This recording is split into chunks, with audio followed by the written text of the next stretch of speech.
참여 예수님.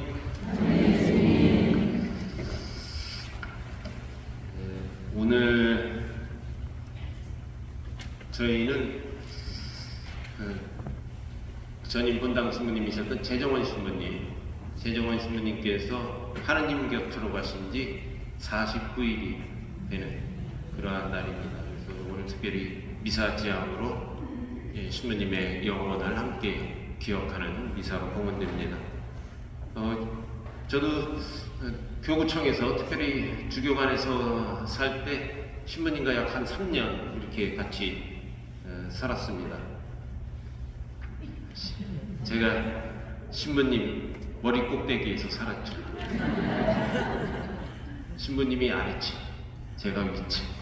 그래서 이거 아주 내 머리 꼭대기에서 살고 있어 만나 이런 농담을 하셨습니다.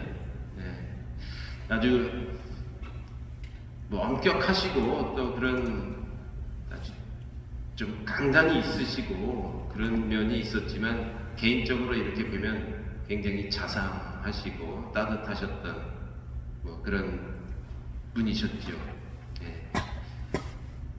사람이 이제 돌아가시면 죽으면 불교의 이 문화죠. 불교의 문화인데 49제라는 게 불교에서 나온 거죠. 사람이 7번 심판을 받는 거예요. 세상을 떠나면. 그래서 불교에 의하면 제 신부님이 오늘 마지막 심판을 받는, 재판을 받는 날이에요. 염라대왕 앞에 가기 전에. 그래서 이제 불교 문화권에서는 돌아가신 다음에 7번째 되는 날 우리 돌아가신 우리 아버지 좀 잘 봐주십시오 하고 비나이다 이렇게 하는 거죠. 그리고 마지막 49일째 마지막 법관을 7번 만나는데 오늘이 마지막 대법관 염라대왕님 만나는 날이에요. 그래서 그날 49제 제사를 크게 지내면서 이제 극락완생하기를 바랍니다 하면서 기도하는 날이 49제인 것이죠. 어떻게 오늘 제 신부님 염라대왕님 염라대왕이 안 되겠네. 주님, 불교식으로 하면 그렇게 되는 거다.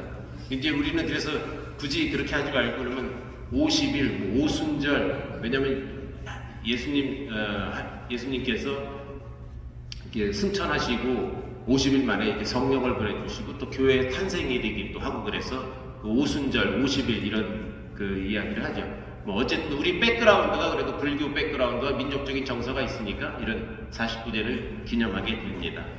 아마 벌써 이미 하느님 곁에 계실이라 생각이 들고 바로 이 시간 신부님이 자주 쓰던 말씀이 있으셨어요. 전화하고 아유 정신부님 잘 지내십니까? 한참 끊으면 다 두루 안부 좀 전해주시오. 이렇게 안부 전하라는 말을 꼭 많이 하셨는데 부모님한테도 안부 전하달라.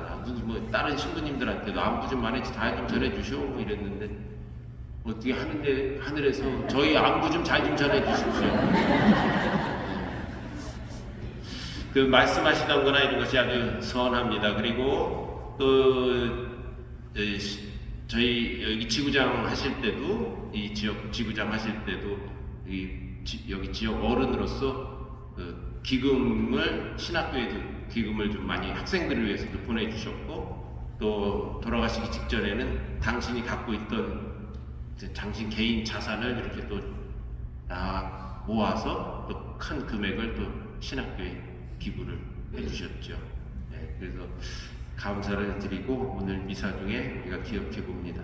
오늘 복음 말씀, 독서 말씀, 의인의 고통, 악인의 행복, 이런 것을 생각할 수도 있고 또 이 독서 말씀을 보면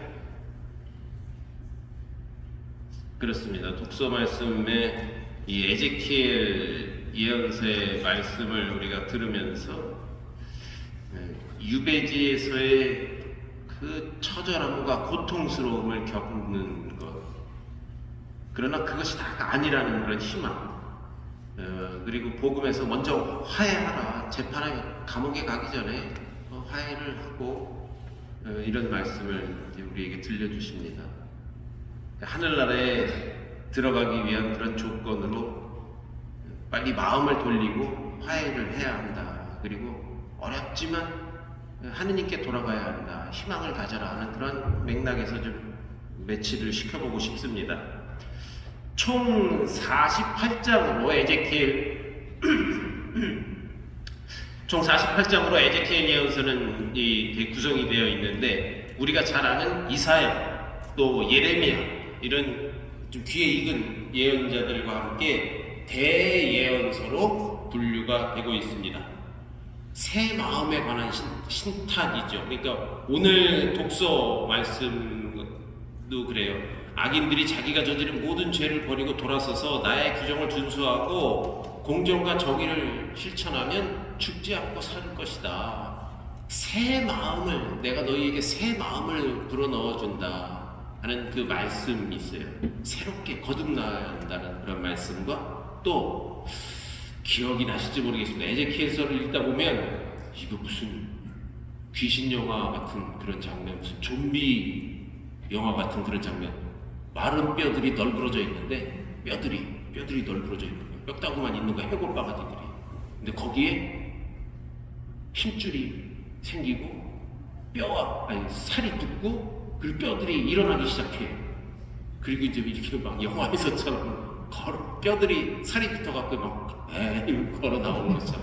그러니까 이런 영화나 이런 거 소재를 보면 다 이 성서 말씀에 다 이게 있어요. 이런 데서 이제 옛날부터 이런 묵시적인 그런 형태의 이야기, 그리고 이런 이야기에서 그런 영화들도 기원하지 않을까 이런 생각도 듭니다.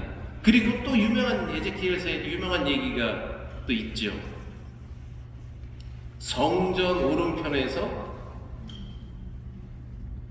물이 쫄쫄쫄쫄 흘러나오기 시작해서 점점 가는 곳마다 이제 깊어지고 넓어지고, 가는 곳마다 이제 나무가 풀이 돋아나고 나무가 꽃이 피고 하는 이야기가 나오죠. 그래서 성전 오른편에서 흘러내리는 물을 보았노라, 이 유명한 이야기가 나오죠.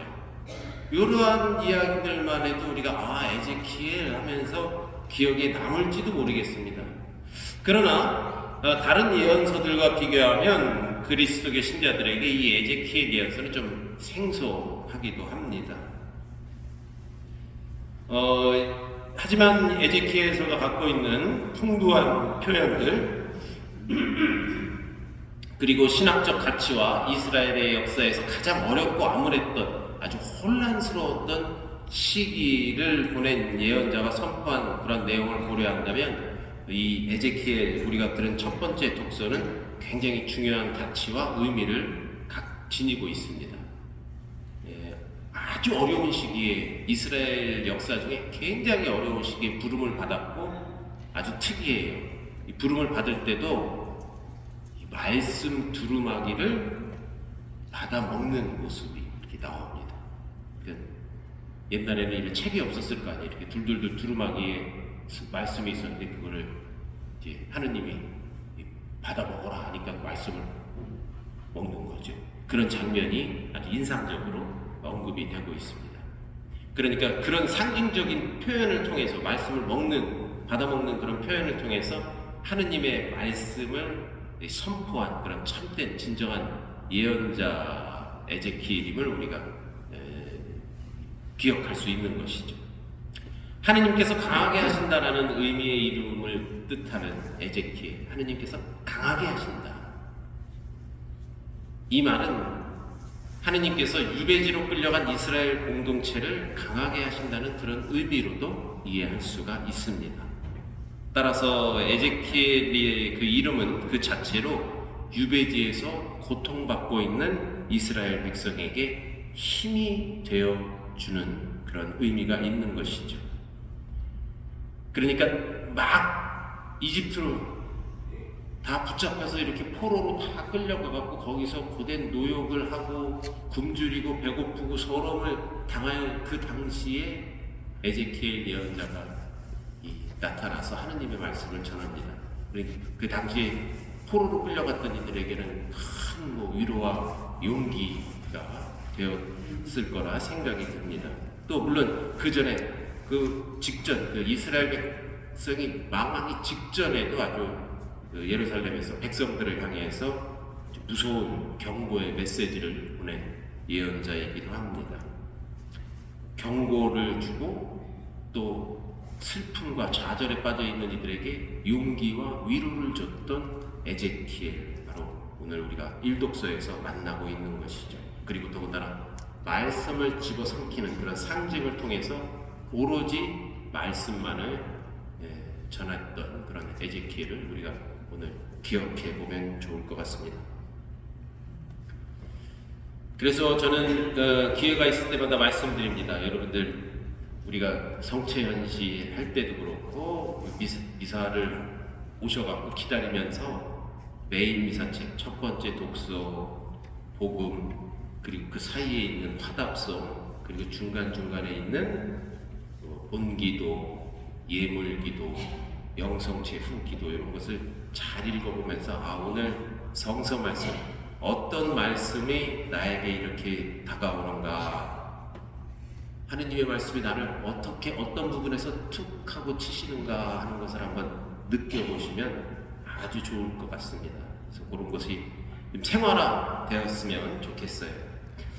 어떤 컴퓨터를 보고 있는데 이런 얘기가 나왔어요. 장로의 신학대학교에서 후학을 양성하셨던 이분도 얼마 전에 세상을 떠나가셨던 이제 목사님이신데, 정장복 목사님이라는 분, 성언 운반 일념, 거룩한 말씀을 운반하는 것에 오직 일념을 두셨다는 그런 뜻이에요. 성언 운반 일념, 늘 이 말씀을 후학을 양성하면서도 이걸 모토로 계속 강조하셨다 그래요. 이런 거죠. 목회자는 가난과 고통, 환난을 당연하게 받아들여야 합니다. 물질 물면 속에서도 흔들리지 않는 인성이 있어야 합니다. 오직 하느님 말씀만 전하겠다는 각오가 필요합니다. 성언 운반 인력.